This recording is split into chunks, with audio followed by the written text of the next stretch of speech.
Hello friends, welcome to my channel. Muskan के आने वाले एपिसोड की अपडेट आपके लिए लेकर आए। उससे पहले प्लीज़ चैनल को सब्सक्राइब कर लीजिए। मुस्कान जो एग्ज़ाम देने के लिए सेंटर पर जाती है, तभी सर जी के कुछ गुंडे जो होते हैं उसे बंद कर लेते हैं। कुछ समय पहले की बात, मुस्कान जो है एग्ज़ाम देने के लिए निकल जाती है। वो अकेली बैठी होती है, रो रही होती है। तभी रौनक पीछे से आ जाता है। मुस्कान कहती है कि आपको जो करना है वो आप करो और मुझे जो करना है वो मैं करूँगी। मैं आपके फ़र्ज़ के आड़े कभी नहीं आऊँगी और आपको जो करना है वो करो। तभी रौनक कहता है कि क्या ज़रूरत थी मुस्कान ये सब कुछ करने की, अगर ये तुम ये नहीं करते तो ये सब कुछ होता ही नहीं। तभी मुस्कान कहती कि आपसे बहस कर कर मतलब नहीं, आपको सच को दिखाई देता नहीं है। और ऐसा कहकर जो एग्ज़ाम सेंटर पर चले जाती है। वहाँ पर एक आदमी होता है, उसे पूछने लगती है कि एग्ज़ाम सेंटर कहाँ है।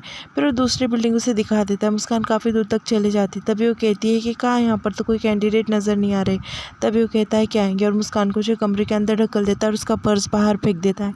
सर जी के कहने पर जो है वो आदमी मुस्कान को अंदर कौन देता है। मुस्कान चिल्ला रही होती कि खोलो, मुझे खोलो, पर वो आदमी नहीं खोलता। बाद में सर जी को कॉल कर कर वो बता देता है कि मैंने उसे अंदर बंद कर दिया है। तभी सर जी कहते हैं कि गई थी हमारा हाथ काटने और खुद देखो अंदर बंद हो गई, हमारे केक को ख़राब कर रही थी ना, अब क्या हुआ। ऐसा जो है सर जी कह रहे होते हैं। मुस्कान बार बार चिल्ला रही होती कि मुझे खोलो, मुझे बाहर आने दो, पर उसकी आवाज़ सुनने के लिए वहाँ पर कोई नहीं होता। मुस्कान परेशान हो जाती है कि कोई तो आए और उसे खोल दे, उसे कोई ऑप्शन नज़र नहीं आता। तभी रौनक जो है चुपके से आ जाता है और कड़ी खोल कर वहाँ से जो है चले जाता है, पर मुस्कान को कहीं नज़र नहीं आता। दूसरी तरफ 3 गुंडे वहाँ पर रुके होते हैं, मुस्कान भाग ना पाए इसलिए। तभी मुस्कान वहाँ से जल्दी से बाहर निकलती है और बैग लेती है और तुरंत वहाँ से भागने लगती है। वो गुंडे भी मुस्कान को भागते हुए देख लेते हैं। मुस्कान को पकड़ने की पूरी कोशिश करते हैं क्योंकि सर जी ने कहाँ होता है। मुस्कान भागते वहाँ से निकलने लगती है, ग्राउंड में आ जाती है पीछे साइड। तभी गुंडे उसे ग्राउंड में पीछा कर रहे होते हैं। तभी बाइक पे जो है रौनक आता है, पर मुस्कान को नहीं पता होता है कि रौनक है। मुस्कान जो है वो रिक्वेस्ट कर कर उसकी गाड़ी पर बैठ जाती है और कहती कि प्लीज़ मुझे एग्ज़ाम सेंटर तक छोड़ दो, मेरा एग्ज़ाम है, गुंडे मेरे पीछे पड़े हैं। तभी रौनक कुछ नहीं कहता, मुस्कान उसके पीछे बैठ जाती है।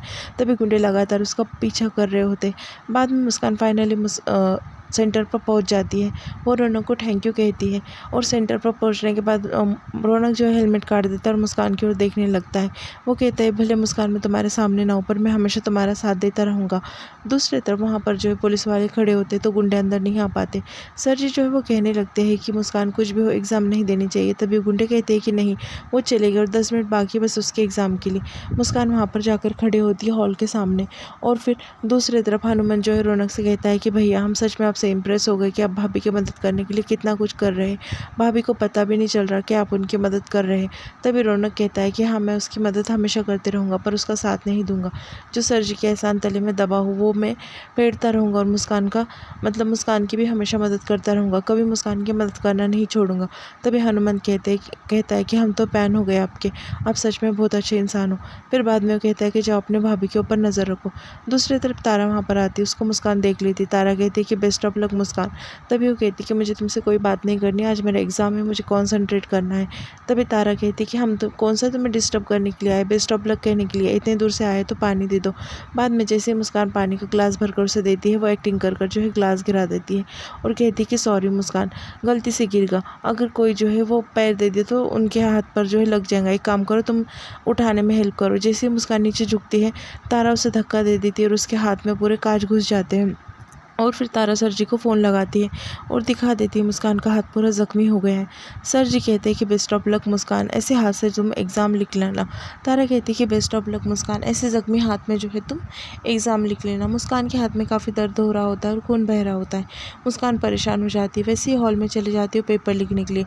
काफ़ी ट्राई करती है पर उसे कोई भी लिखते नहीं आता। ये रौनक को पता चल जाती है बात। तभी वहाँ पर जो एक आदमी को भेज देता है और कहता है कि कोई विकलांग हो तो मैं उनका पेपर लिखने में मदद करूँगा।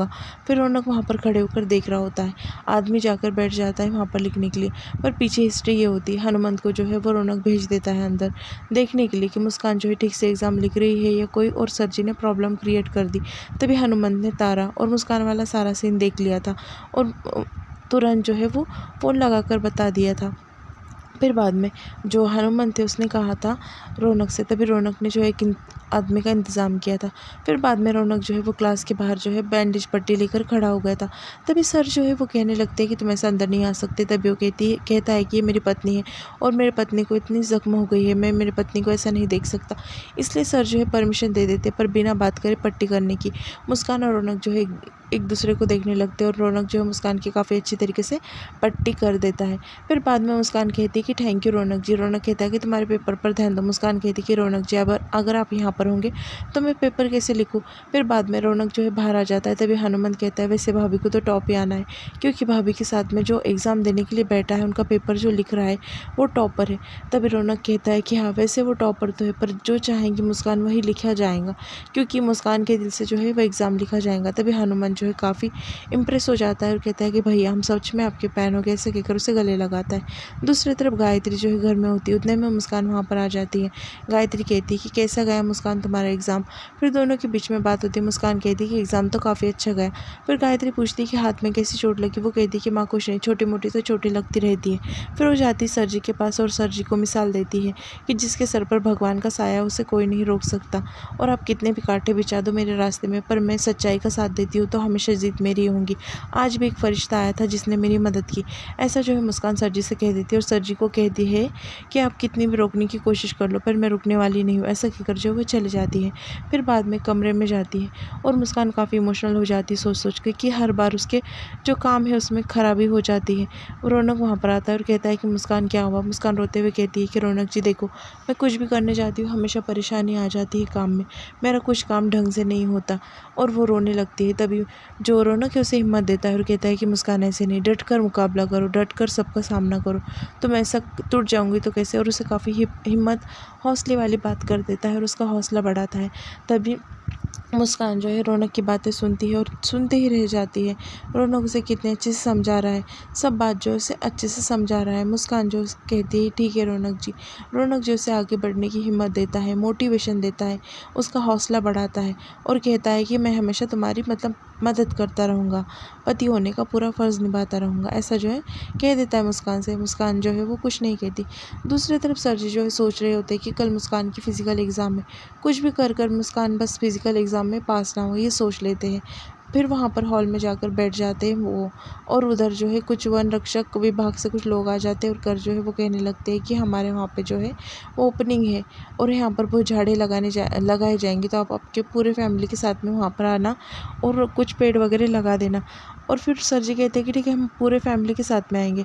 बाद में बुआ जी से सर जी जो है वो कहने लगते हैं कि बहना एक काम करना, तुम जो है कल मुस्कान को इतना थका देना कि वो फिज़िकल टेस्ट ना दे पाए और उससे कुछ भी ना हो पाए और वो टेस्ट में पास ना हो। इतना थका देना कि वो फिज़िकल टेस्ट देने का नाम भी ना ले, इतना थक जाए वो पहले से ही कि फिज़िकल टेस्ट में वो पास ही ना हो। ऐसा सर जी का प्लान होता है। बुआ जी कहती कि हाँ तीरथ तू बिल्कुल फ़िक्र मत कर, उस मुस्कान को मैं इतना थकाऊँगी कि उससे उसके नानी तबस्सुम याद आ जाएंगे। तभी सर जी कहते हैं कि मजाक के मूड में नहीं हूँ, जो कहा गया है वो कर। फिर बाद में दूसरी तरफ जो सर जी होते हैं वो ट्रेनर जो होते हैं